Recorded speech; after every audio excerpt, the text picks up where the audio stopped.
GM, it's Chris, and I thought it was high time to talk about what you can expect growing on YouTube as a new YouTuber, because I believe that a lot of people are looking at other YouTubers and how they are skyrocketing, and they posted like 3 videos and they just made it.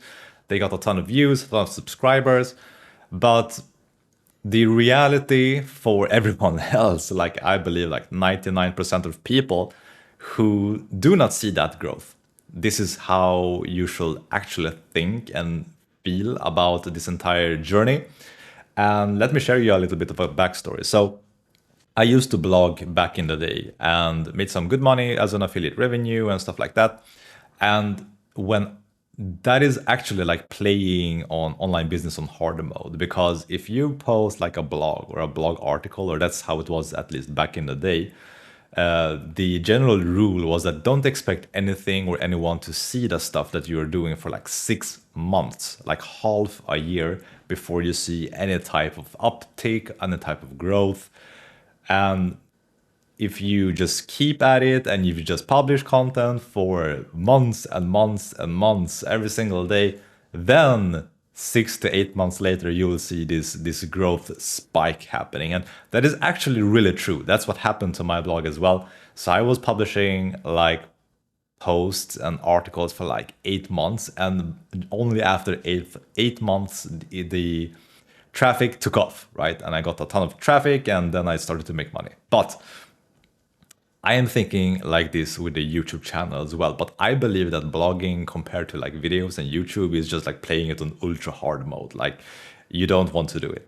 Now, here is a graph of the 4 stages of hockey stick growth that I believe is showing kind of like how I think about this process of growing the channel and why I'm not stressing out at all, why I don't feel like I need to be perfect on camera, why, because all of that is just BS.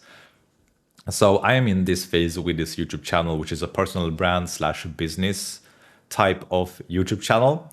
And I'm tinkering around now. I'm just trying to see like, okay, how am I approaching the content production so that I can stick to it for the long term?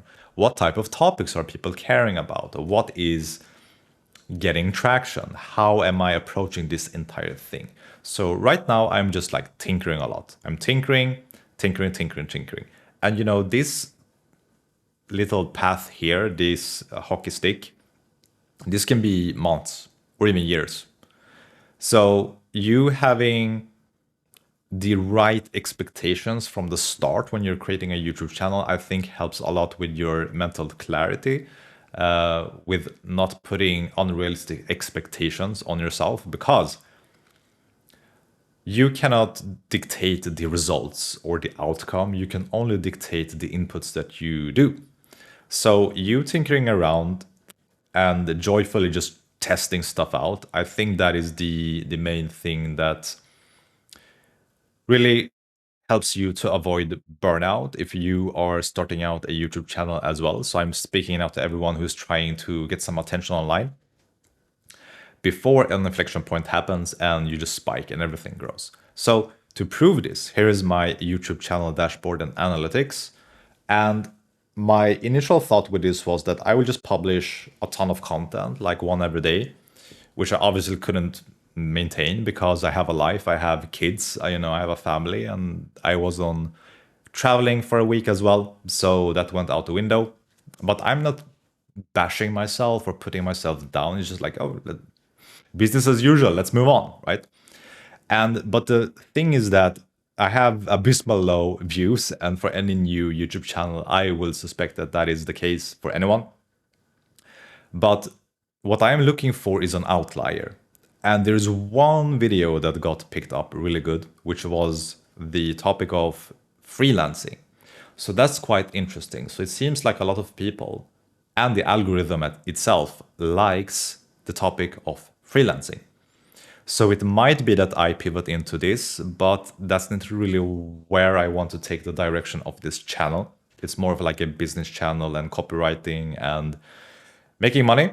But it seems like freelancing was a hot topic, so I might explore that. Another little thing I started to experiment with was publishing short videos. And although shorts get a ton of views, the shelf life of a shorts video is really low. So meaning it can get views for a few days and then it just dies out. But I believe that the long-term play is the long-form videos, so I will just keep doing that. And it might be that shorts is more interesting on other platforms like Instagram. But I got a few subscribers from the shorts videos that brought in some attention. So I believe it's still worth doing that, but the focus should be on the long form. That's what I am doing. So you don't need to listen to exactly what I say, but more like what I do. So that's what I'm planning to do. So yeah, that's pretty much the thoughts. So another reflection and how I will keep moving forward, and this might help you as well, is to actually focus a lot on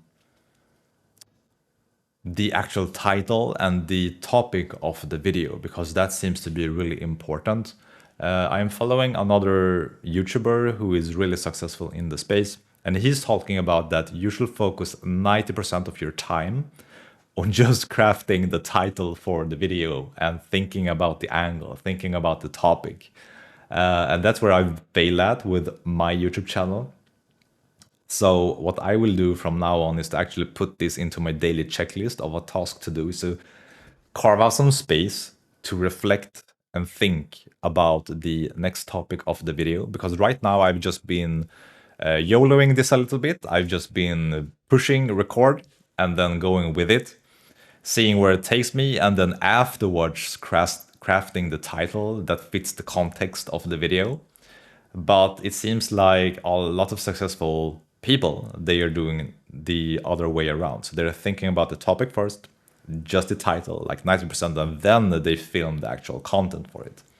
So moving forward, I will carve out some time on my checklist, on my daily checklist, to actually put some time into thinking about the title.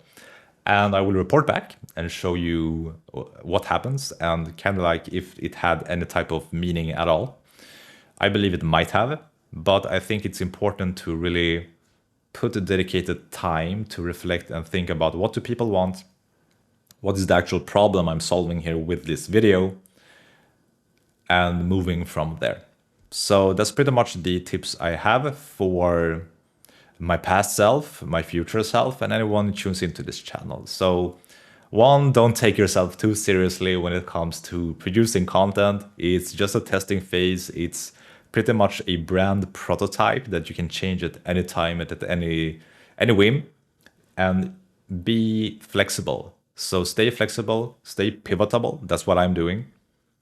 And then just test yourself forward. See how you like to create content, what resonates with you and the audience as well. So back in the day when I was coaching bloggers, this is kind of like always the thing I told them. Like, one, you need to be able to sustain it yourself. So you need to be able to produce it for you. Then it needs to have an intersect with what do people want, like what actual people care about. So it's a intersection of what you want, what people want, and it's a third intersection of how will you monetize this. That's an important part that a lot of people miss. For me, myself, it's consulting, it's clients work and stuff like that. So yeah, that's pretty much it for this video, and stay tuned. I will see you in the next one.